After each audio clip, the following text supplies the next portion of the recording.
Everyone, আসসালামু আলাইকুম। তোমরা সবাই কেমন আছো? আমি ভালো আছি। আজকে আমি তোমাদের বানিয়ে দেখাবো আমের জেলি। বাচ্চারা অনেক পছন্দ করে রুটি দিয়ে খেতে, ও ভালোবাসে। বাচ্চাদের কি বলবো, আমারও অনেক পছন্দ জেলি দিয়ে রুটি। তাও আমের জেলি। ভিডিওটি না টেনে পুরো ফুল ভিডিওটি দেখো। যদি ভালো লেগে থাকে তাহলে লাইক, কমেন্ট ও শেয়ার করে দিবে এবং সাবস্ক্রাইব করবে নতুন নতুন ভিডিও পেতে। চলো তাহলে দেখি। প্রথমে আমি নিয়ে নিয়েছি আম, মানে আধা কেজির মতন আম নিয়ে নিই। তারপর আমটাকে ছুলে কেটে নিতে হবে। ঠিক এভাবে কেটে নিও, মানে এভাবে কেটে নিলে আমটা তাড়াতাড়ি গলে যায়। তারপর আমি একটি প্যান বসিয়ে দিব চুলায়। তারপর আমগুলো আমি ঢেলে নেব। এবার আমি ঢাকনা দিয়ে ঢেকে কিছুক্ষণ জাল করে নেব। তারপর ঢাকনাটা 10 থেকে 15 মিনিট পর্যন্ত নাড়াচাড়া করে আমগুলো এভাবে গলিয়ে নিতে হবে। 15 মিনিট পর চলে আসছে। এখন আমার আমটা গলানো হয়ে গেছে। তারপর একটি সেকনি দিয়ে এভাবে যেতে যেতে গলিয়ে নিতে হবে। কোনো প্রকারে যেন দলা পাকিয়ে না থাকে বা আনাম না থাকে। দেখতে পাচ্ছ, ছেকনি দিয়ে ছেঁকে দিয়েছি। এখন কোনো প্রকারে আঁশ নেই আমের মধ্যে। আমি আবারও প্যানের মধ্যে এটাকে জাল করে নেব। তারপর এভাবে অনবরত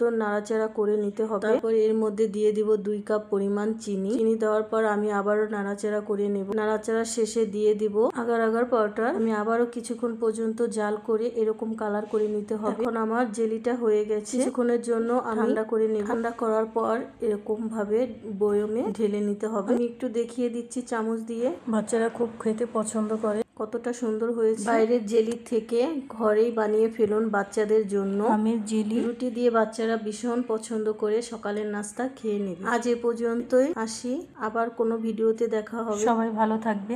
আল্লাহ হাফেজ।